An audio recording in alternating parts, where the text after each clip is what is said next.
Welcome to Hidden Facts, the channel where we uncover the darkest secrets behind real-life crimes, mysterious thefts, and shocking kidnappings. Here, every case is broken down carefully, connecting the dots and bringing you one step closer to the truth. If you're into mystery, suspense, and real investigations, you're in the right place. Before you go, if you enjoyed this story, don't forget to hit the like button and subscribe to the channel so you never miss what's coming next. Turn on the notification bell because what's coming is even more intense. This is Hidden Facts, and the truth never stays hidden forever. A terrifying home invasion robbery gone wrong is the topic of today's episode, so let's get into the facts of the case.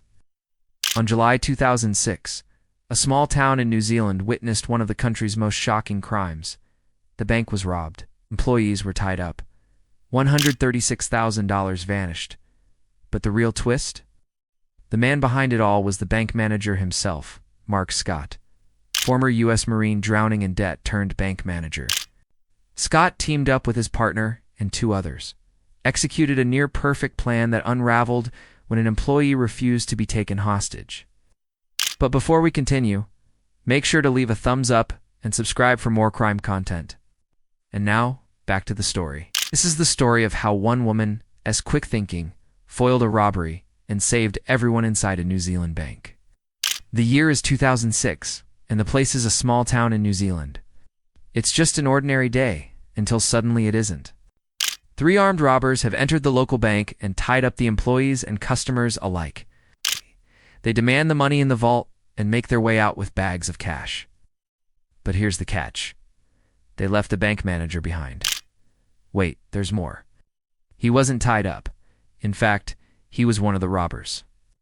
You see, the mastermind behind this robbery is none other than the bank manager himself. He had orchestrated this entire thing and left a side door open for the robbers to enter. The question is, what was the motive? As it turns out, Scott had found himself in a mountain of debt. Gambling was his vice, and he was deep in it. To make matters worse, he was expecting a baby, and his partner wasn't exactly thrilled about the idea of raising a kid in poverty. So he came up with a crazy plan. Scott's plan involved three other people, his partner Tonya and two of her friends, Joseph and Peter.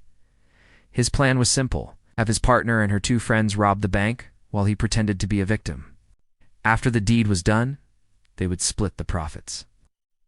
But little did he know that his plan was about to fall apart at the seams. When the trio arrived at the bank, they found themselves locked out. No problem, Scott had thought of that too. He'd given them a key to get in. But here's where things took a turn. The first employee they encountered was a woman named Susan. She didn't speak much English, but she knew enough to understand what was happening. Joseph, one of the robbers, asked Susan to go to the back of the store, but she refused. She wanted to call for help, and Peter, one of the other robbers, heard this. He lost his cool and started shouting at Susan. That's when she made a decision. She bolted out the front door and started screaming for help. Now, just outside the bank, a customer named William was waiting in his car. He had no idea what was going on, but he saw Susan running towards him in panic. She managed to get on his phone and in broken English told him to call the cops. William wasted no time. He quickly dialed 111 and reported a robbery in progress. Meanwhile, back at the bank, chaos had ensued. The employees and customers were terrified. They didn't know what to do. Peter was going nuts, threatening to harm everyone inside, but Joseph and Tonya were getting uneasy. They didn't want to hurt anyone. This was supposed to be a quick in-and-out job, not an all-out assault. At this point, Scott started freaking out. He had envisioned a seamless operation, not this. He began yelling at his partner Tonya, who was also feeling overwhelmed. She had never intended for things to escalate so violently. Joseph was the wild card, and he was making a mess of everything. Scott decided enough was enough. He grabbed a gun from one of the other robbers and started threatening everyone himself. He told them he would shoot them all if they didn't cooperate. Then he ordered them to lie on the floor and tied them up with zip ties. Also bound the hands and feet of two employees, Donna and Ben, and put them in the back office. After securing everyone, He went to the vault and emptied it out. He stuffed the cash into a bag and made his way out. At this point, the robbers were ready to split, and they left the bank as quickly as they had entered it. But as fate would have it, they were heading straight into a trap. William, the man who had received Susan's distress call, had stayed on the line with the operator. He was keeping them updated on the situation. The police were on their way, and they arrived just as the robbers were leaving the bank. The getaway car sped off, leading the police on a high-speed chase. The cops pursued them relentlessly. The drama was unfolding right before William's eyes. He watched as the police cars raced past his own vehicle, sirens blaring, determined to catch the fleeing suspects. As the police closed in on the getaway car, things took a dangerous turn. Shots were fired and one of the tires of the getaway car blew out. This gave the police an advantage. Finally cornered, the robbers surrendered and were taken into custody. It was over. The ordeal had come to an end, but the relief was short-lived. Not all the money was recovered, and some of the hostages were still missing. Donna and Ben had been taken hostage, and nobody knew where they were or what had become of them. The news of the robbery spread like wildfire. Quiet Town was shaken to its core. The bravery of Susan and William was being talked about. Everyone was wondering why the bank manager would do such a thing. Then there was Mark Scott. He was sitting in a cell, staring at the floor. He couldn't believe that his plan had failed. He'd been so close to getting away with it. He had meticulously planned every detail, but it had all fallen apart because of one employee's act of bravery.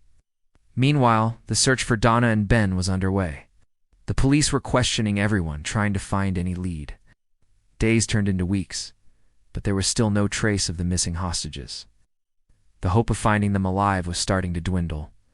Then unexpectedly, a breakthrough occurred. Someone had spotted Donna and Ben in a secluded area. The police were alerted, and they rushed to the spot. There they found the couple safe and sound.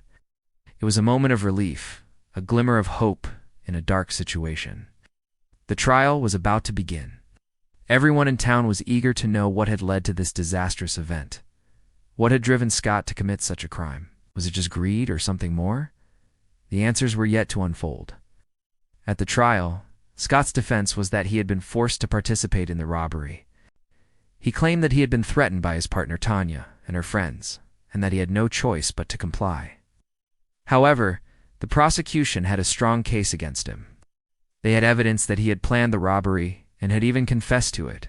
The jury deliberated for several days, but the verdict was unanimous. Scott was guilty of robbery and kidnapping. The judge, however, showed leniency as he had shown remorse and had no prior criminal record.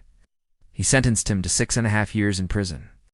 The aftermath was nothing short of devastating. Scott's reputation was ruined. He had betrayed his colleagues and the trust of his community. The incident had shaken everyone to the core. One of the most haunting aspects of the case was the lasting trauma experienced by the hostages.